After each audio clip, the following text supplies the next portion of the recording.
Selamat datang di The Filter Kretek, di mana kita tidak hanya membuka halaman-halaman buku, tapi juga membuka pintu-pintu pemikiran, menyaring ide-ide besar dari dunia filsafat, dan kisah-kisah percintaan yang penuh makna. Jadi siapkan dirimu, ambil secangkir kopi atau teh, dan mari kita mulai perjalanan intelektual dan emosional ini bersama-sama, antara aku dan kamu. Yuk kita mulai, dan jangan lupa komen dan subscribe, oke? Dalam hidup, ada kisah-kisah yang merayap perlahan, tak terlihat, namun mengguncang dasar hati kita.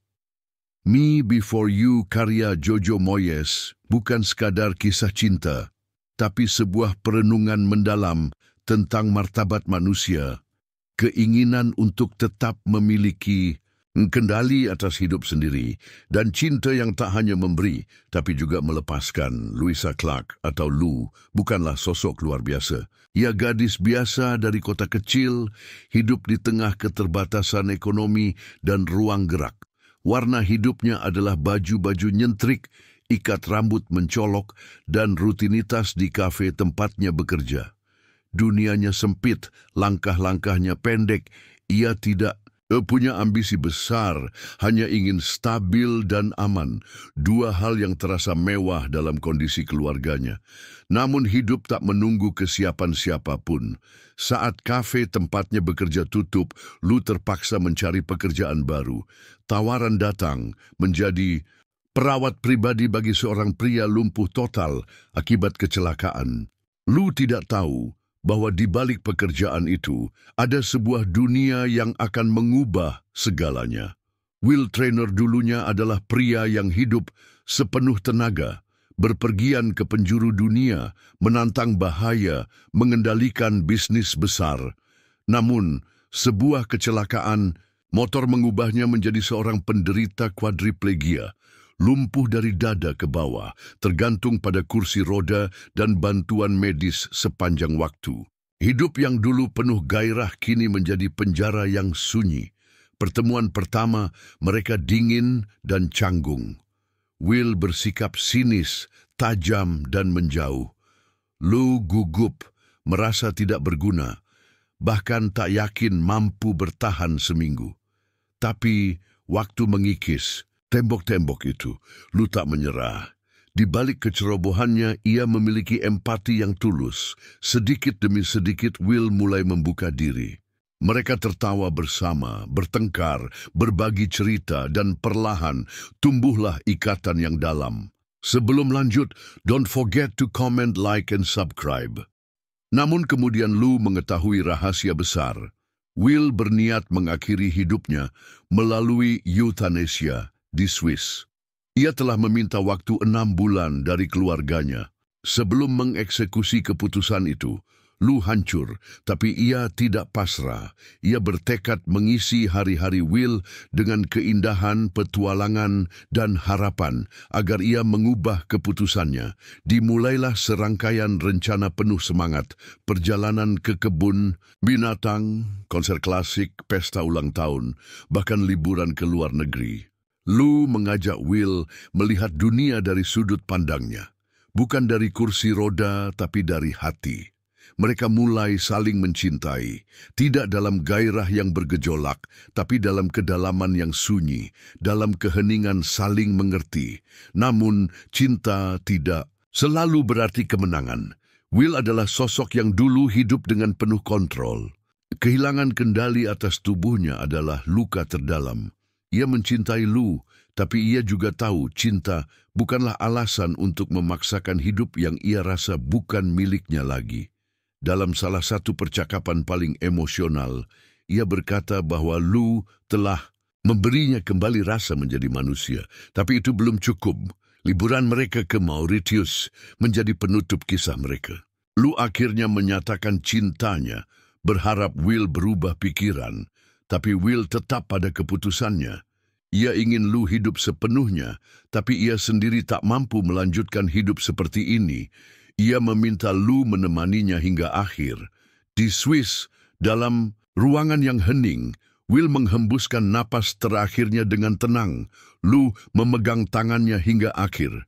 Ia kehilangan orang yang dicintainya, tapi juga menerima pelajaran hidup yang tak ternilai. Will meninggalkan surat. Dalam surat itu, ia meminta Lu untuk hidup, benar-benar hidup. Ia meninggalkan warisan, bukan hanya secara materi, tapi juga dorongan untuk mengejar mimpi, untuk melampaui batas-batas yang selama ini menahannya. Surat itu dibaca Lu di Paris, di kafe kecil dengan langit abu-abu di luar jendela, dan cinta yang tetap tinggal di hatinya. Me Before You bukan sekadar kisah dua insan berbeda yang bertemu dan jatuh cinta. Ini adalah refleksi tentang apa arti hidup, martabat, dan kebebasan memilih. Tentang bagaimana cinta sejati tak selalu berarti bersama selamanya, tapi kadang berarti memberi ruang, memberi restu, bahkan melepas orang yang kita cintai. Jojo Moyes menulis dengan kepekaan luar biasa. Sebelum lanjut, don't forget to comment, like, and subscribe. Ia tidak menggambarkan Will sebagai korban atau Lou sebagai penyelamat. Mereka adalah manusia dengan luka, kekuatan, dan keraguan. Ia mengajak kita mempertanyakan, apakah cinta bisa menyelamatkan segalanya? Apakah keputusan untuk mati bisa menjadi bentuk terakhir dari kebebasan? Dalam setiap halaman ada kehangatan dan rasa sakit. Dalam setiap dialog ada tawa dan air mata.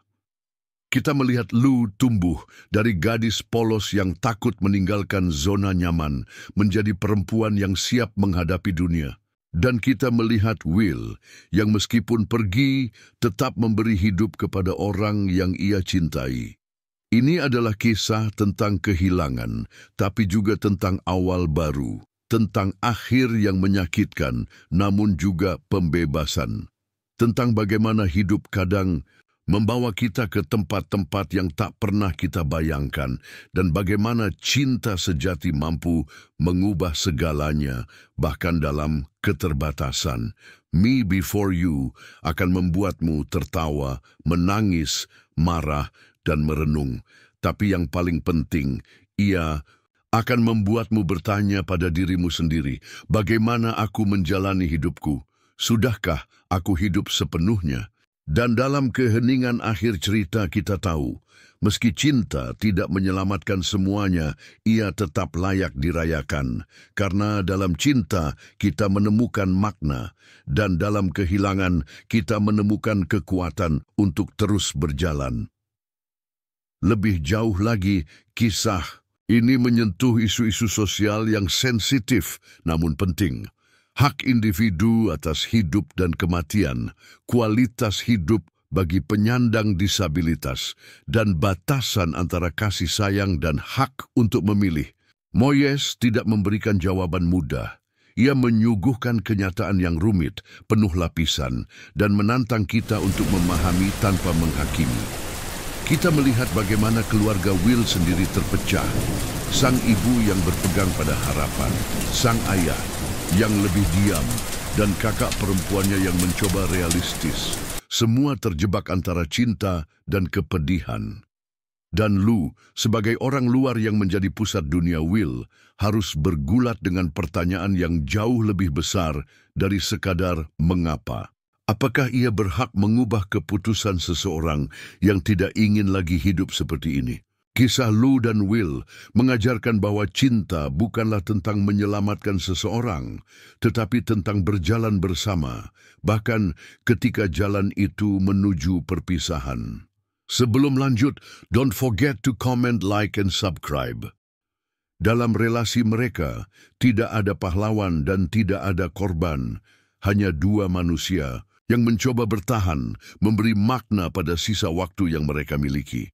Dan dalam akhir yang tenang, namun menyayat, kita tahu bahwa cinta Lu tidak sia-sia. Ia menciptakan kehangatan dalam hari-hari Will yang tersisa.